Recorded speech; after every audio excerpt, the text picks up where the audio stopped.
the news hour, coming to you live from the studios of Hitzafrik Radio and TV. Stay tuned. Download the tuning app on your mobile phone today and catch up on all the latest news from Hitzafrik Radio. Broadcasting live on modern Ghana and our website www.hitzafrikradio.org. Hitzafrik Radio News Hour live.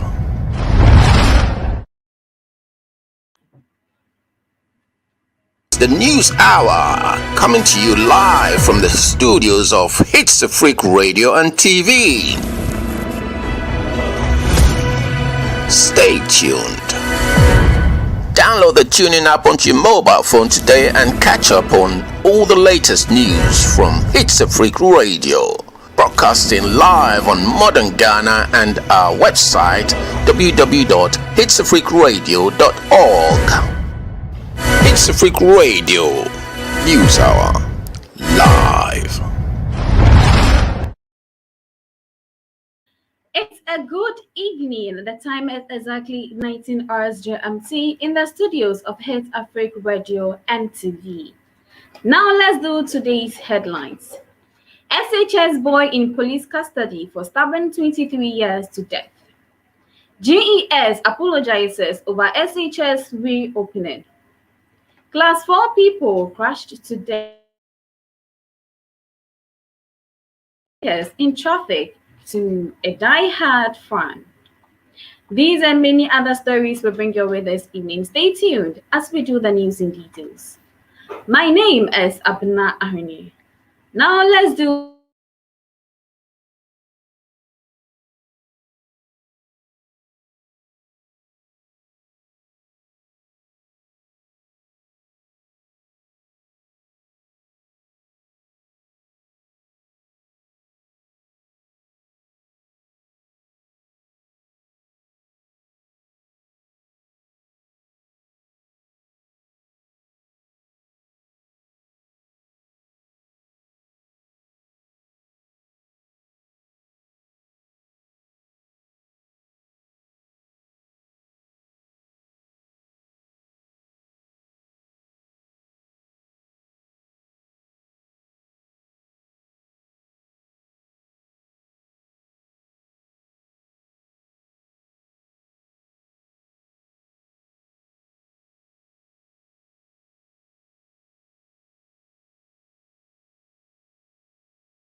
Kindly pardon our technical challenges. Moving on to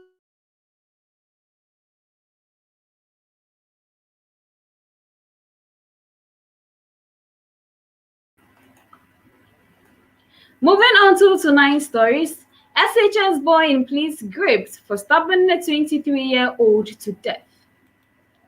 A 20-year-old student of Tepa Senior High School is in the grips of the police for stabbing a farm laborer to death at Asaman in the Hitzafrik North District of Ahafo region.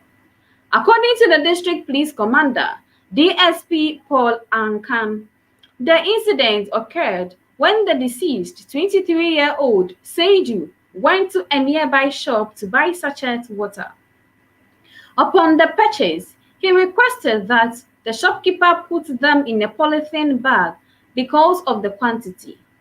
The deceased reported to have vowed to return the water should any fail on his wound. Police also say his comment infuriated the suspect, Ebenezer Opoku, who is a friend to the shopkeeper and was present at that time. The situation, according to reports, resulted in exchange of words with the deceased, leaving the scene angry. Amid memory, SHS student in police custody grips for gruesome murder at Tepa SHS student murder. However, Ebenezer followed him to his house and stabbed him in his back while the deceased was explaining things to his brother. The suspect was immediately apprehended by angry residents when he attempted to flee the scene after the crime was handed over to the Kenya State Police. SHS students in police grips for gruesome murder at Tepa. The deceased, Seidu, the body of the deceased, who sustained a deep cut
Kindly pardon our technical challenges. Moving on to other stories.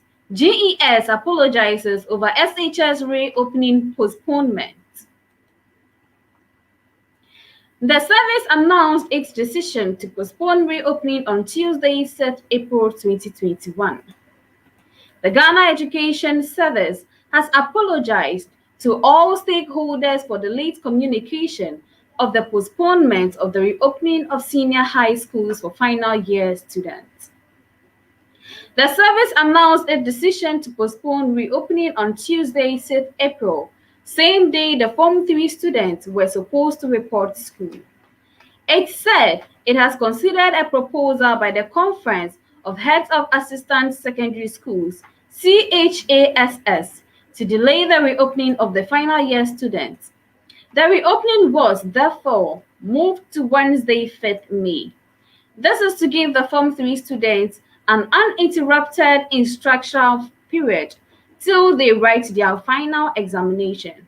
But already, some had made it to school and they expressed frustrations about the late announcement.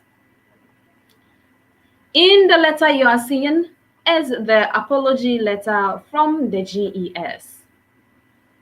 Moving on to other stories, fire tender involved in an accident. 5 service officers injured. The Jiayao in Kwanta fire tender was heading towards Tichimantia to quench a fire where a tire of the tender blasted, resulting in the accident. The Jiayao in Kwanta fire tender of the Ghana National Fire Service, GNFS, with registration number FS448, involved in an accident on an early Monday morning just around Tichimantia in the Ahafo region. Although no one died, about 5 fire officers on board the tender sustained minor injuries. GO3 Simon Ej Buama told Sorry News on the phone that Jaya Enkwanta fire tender was heading towards Tichimantia to quench a fire where a tire of the tender blasted, resulting in the accident. Fire officers on board the tender who sustained minor injuries were sent to Jiayao in Kwanta Government Hospital for treatment, have been discharged from the Jiayao in Kwanta Government Hospital. DO3 Simon Ej Buama, on the other hand, urged motorists to cooperate with the GNFS to fight the incident of fire outbreaks by abiding with the service preventive measures. He expressed concerns about the attitude of some drivers, especially taxi drivers, who intentionally obstruct the movement of tenders responding to emergency duties. GO3 Simon Ej Buama said the siren should be respected at all costs, but condemned non-governmental vehicles which abusively use it. He called for the enforcement of laws on the usage of siren in the country to facilitate the work of fire service personnel, security agents, and ambulance operators. Moving on to other stories, in Koforidua, class 4 people from school crushed to death. A 10-year-old class 4 pupil, Osei Owusu, has been knocked down to death by a vehicle at Koforidua, Oyoko in the eastern region while returning home from school. The incident occurred around 2 p.m. on Tuesday, 6 April 2021. Information gathered indicates that the victim was knocked down by a Toyota Hilux pickup vehicle with registration number JN487216, which was being driven by a 61-year-old man, Isaac Resmond Inti, with one person on board from Kumasi heading towards Adenta using the Koforidua route. On reaching Agunaba Junction on Oyoko stretch on the highway, the vehicle knocked down the victim, Osei Owusu, a pupil of SDA Preparatory School, who allegedly crossed him from the offside lane, killing him instantly.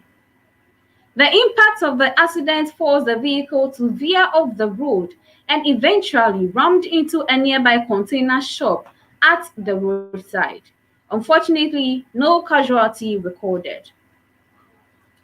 The acting public relations officer of the Eastern Regional Police Command, Sergeant Francis Gamado, confirmed the incident at Casper News.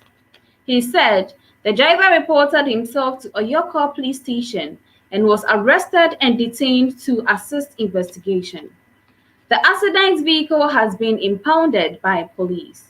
Meanwhile, the body of the deceased had been deposited at St. Joseph's Hospital mortuary. Moving on to other stories, no television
kindly pardon our technical challenges. Moving on to other stories, no television station shall show this type of contest starting from the 1st of May. The National Film Authority has said from 1st May 2021, no television station, cinema theater, or movie screening center shall show any unclassified audiovisual content. A statement issued and signed by Chair of the Film Classification Committee, Sakrit Safo, on Wednesday, 7th April, said the rights owner, license or signee who desire to exhibit an audiovisual content shall submit the content to the Film Classification Committee for examination and classification at least 21 days before the intended exhibition, as it is stated in the Development and Classification of Film Act 935. All audiovisual content shall be reviewed and classified before exhibition. Just like we are seeing on our screens, this is the public announcement from the National Film Authority. And moving on to other African countries, in Rwanda, Rwanda remembers victims of the 1994 Tutsi genocide. Rwanda's President Paul Kagame and First Lady Jeannette Kagame light a remembrance flame for the 27th commemoration of the 1994 genocide against the Tutsi.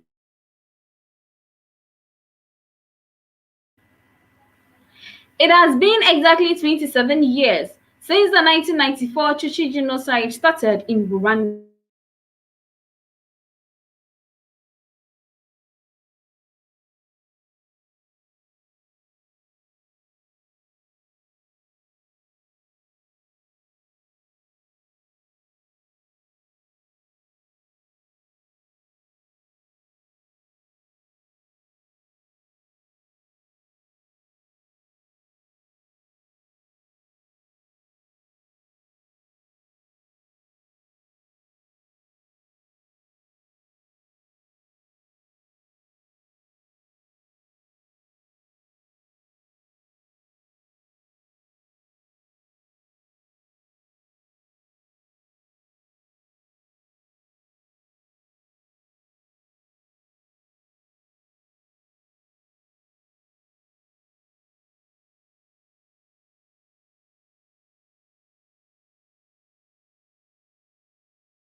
Onto another African country is Sudan.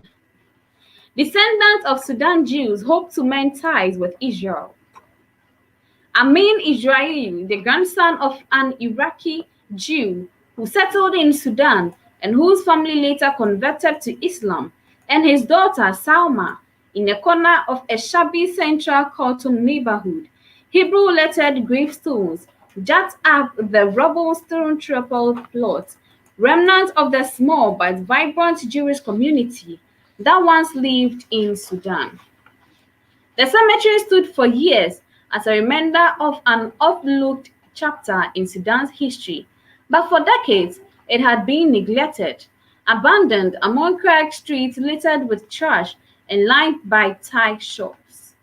All we have from Sudan Jewish community is this rundown cemetery, some old photos and memories, pharmacist Mansour Israel told AFP. The grandson of an Iraqi Jew who settled in Sudan, Israel, whose family later converted to Islam, still lived a neighborhood once known as the Jewish Quarter in Omdurman, the capital's twin city across the Nile River. The Jewish community in Sudan was already one of the smallest in the Middle East, and it would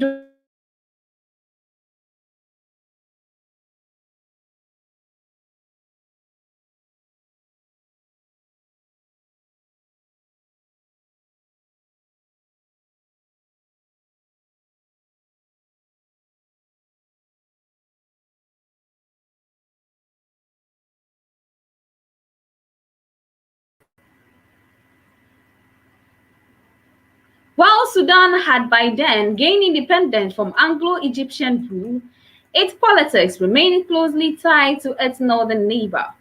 Sudan's Jewish community, made up of no more than 250 families, and its zenith in the 1940s and 50s, had eventually disappeared by the late 1970s, according to Abaudi, who is also deputy director of UK-based Jewish Oral History Project, Shepherdite Voices.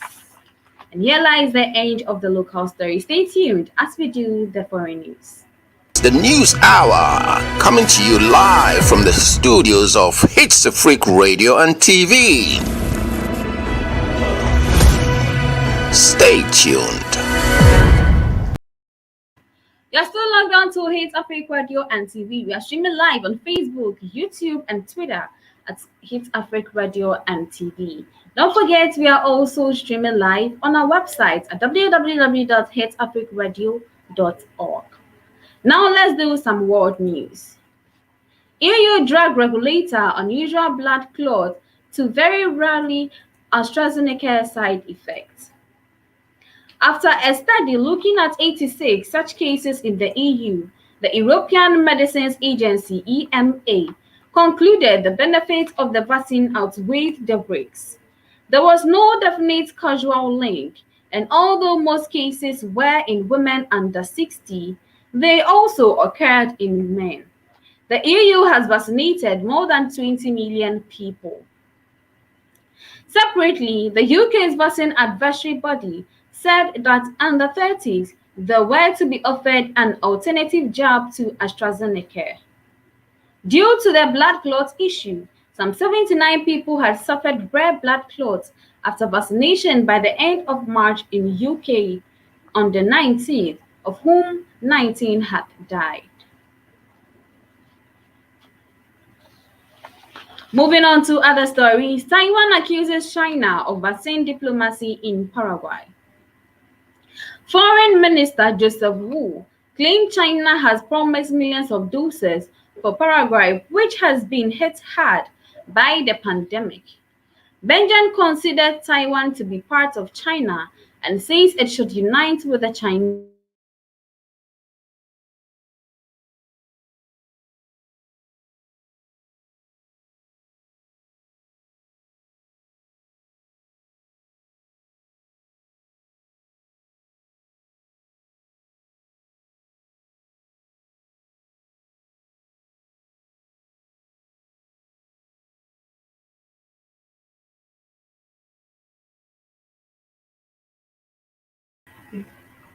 You're still logged on to Hitzafrik Radio and TV. Now let's do some entertainment news.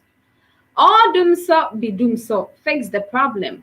Yeah, Konaman scolds government over excuse.